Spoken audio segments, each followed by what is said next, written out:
Breaking చూస్తున్నాం. MLC కవితకు ఇవాళ బిగ్ డే కాబోతోంది. ఢిల్లీ లిక్కర్ స్కామ్ కేసులో కవిత బెయిల్ పిటిషన్పై కాసేపట్లో ఢిల్లీ హైకోర్టులో విచారణ జరగబోతుంది. రౌజ్ ఎవెన్యూ కోర్టు కవితకు బెయిల్ నిరాకరించడంతో ఢిల్లీ హైకోర్టును ఆశ్రయించింది కవిత. ఈ నెల 9న ఢిల్లీ హైకోర్టులో కవిత బెయిల్ పిటిషన్ దాఖలు చేసిన సంగతి తెలిసింది. ఇక ఈ నెల 10న ఈడీ కేసులో, 16న సిబిఐ కేసులో కవిత పిటిషన్లపై జస్టిస్ స్వర్ణకాంత శర్మ బెంచ్ విచారణ జరిపింది. పిఎంఎల్ఏ సెక్షన్ 19 ప్రకారం కవిత అరెస్టు అక్రమమని, 100 కోట్లు చెల్లించినట్లు ఆధారాలు కూడా లేవని కవిత తరపు లాయర్ వాదనలు వినిపించారు. దీనిపై కౌంటర్ దాఖలు చేయాలంటూ ఈడీ, సిబిఐకి కోర్టు నోటీసులు జారీ చేసింది. తదుపరి విచారణను ఇవాల్టికి వాయిదా వేసింది కోర్టు. ఇక కవితపై ఛార్జ్షీట్ దాఖలు చేసింది ఈడీ. 8000 పేజీలతో కవిత పాత్రపై ఈడీ ఛార్జ్షీట్ దాఖలు చేసింది. ఆ ఛార్జ్షీట్ను పరిగణలోకి తీసుకునే అంశంపై ఈ నెల 21న ట్రయల్ కోర్టులో ఈడీ వాదనలు వినిపించింది. దీనిపై తీర్పును ఈ నెల 29కి కోర్టు వాయిదా వేసింది. ఈ నేపథ్యంలో ఇవాళ కవితకు బెయిల్ వస్తుందా రాదా అన్న అంశంపై ఉత్కంఠ నెలకొంది. ఇదిలా ఉంటే ఇప్పటికే సుప్రీంకోర్టుకు వేసవి సెలవులు ప్రకటించారు.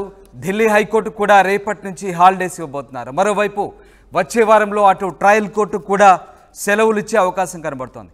ఇవాళ కవితకు ఊరట లభించకపోతే మరొక నెల రోజుల పాటు తిహార్ జైల్లోనే కవిత గడపనున్నారు. ఢిల్లీ లిక్కర్ స్కామ్ కేసులో కవితది కీలక పాత్ర అని ఈడీ ఆరోపణ చేస్తున్న సంగతి తెలిసిందే. ఇక మార్చి 15న ఈడీ, ఏప్రిల్ 11న కవితను అరెస్ట్ చేసింది సిబిఐ. అప్పటి నుంచి ఆమె తిహార్ జైల్లోనే ఉన్నారు. ఇక జూన్ 3 వరకు కవితకు జ్యుడిషియల్ కస్టడీ విధించింది రౌస్ ఎవెన్యూ కోర్టు. మొత్తం మీద ఇవాళ కవితకు సంబంధించి కొంత బెయిల్ టెన్షన్ నెలకొంది. కవితకు ఇవాళ బిగ్ డే కాబోతుంది. దీనికి సంబంధించిన పూర్తి సమాచారాన్ని మా ఢిల్లీ ప్రతినిధి రామకృష్ణ అందిస్తారు. ఈరోజు కవితకు బిగ్ డే అని చెప్పాలి. ఎందుకంటే 2 బెయిల్ పిటిషన్ పైన ఢిల్లీ హైకోర్టు తీర్పు ఇవ్వబోతుంది.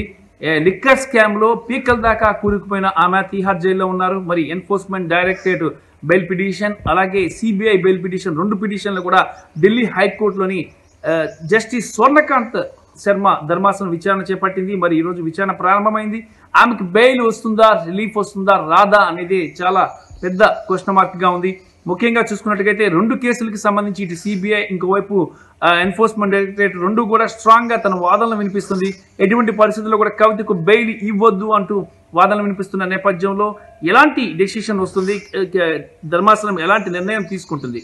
ఎందుకంటే ట్రయల్ కోర్టులో 2 ఇటు సిబిఐ బెయిల్ పిటిషన్ మీద, అలాగే ఈ ఎన్ఫోర్స్మెంట్ డైరెక్టరేట్ బెయిల్ పిటిషన్ 2 పిటిషన్లు కూడా క్యాన్సిల్ అయ్యాయి, రద్దు చేశారు.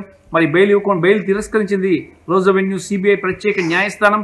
ఈ నేపథ్యంలోనే ఇక కవిత లాయర్లు ఢిల్లీ హైకోర్టుని ఆశ్రయించారు. మరి ఢిల్లీ హైకోర్టులో వాదనలు వినిపించారు.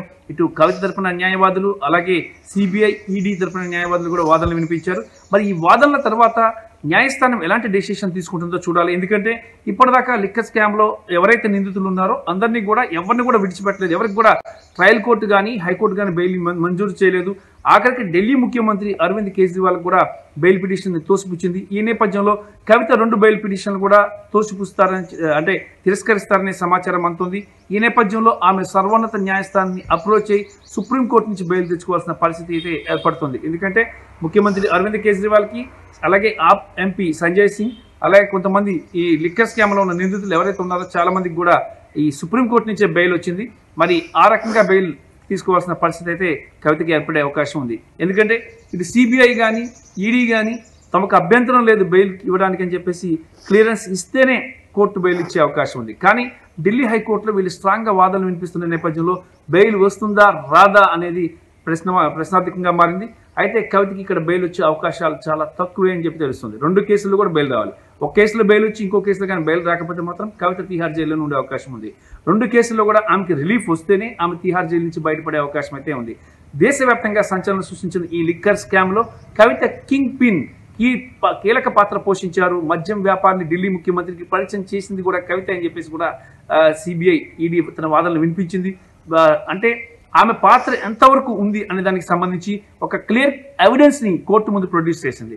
ఈ నేపథ్యంలోనే కవిత బెయిల్ అనేది చాలా క్రిటికల్ అయిపోయింది, చాలా క్లిష్టతరమైంది. ఎన్నికల ప్రచారానికి కూడా ఆఖరికి ఆమెను బయటకు వదలలేదు, ధర్మాసనం తిరస్కరించింది. మరి ఈ నేపథ్యంలో హైకోర్టు ఎలాంటి డెసిషన్ తీసుకుంటుంది అనేది సర్వత్రా ఉత్కంఠ నెలకొంది.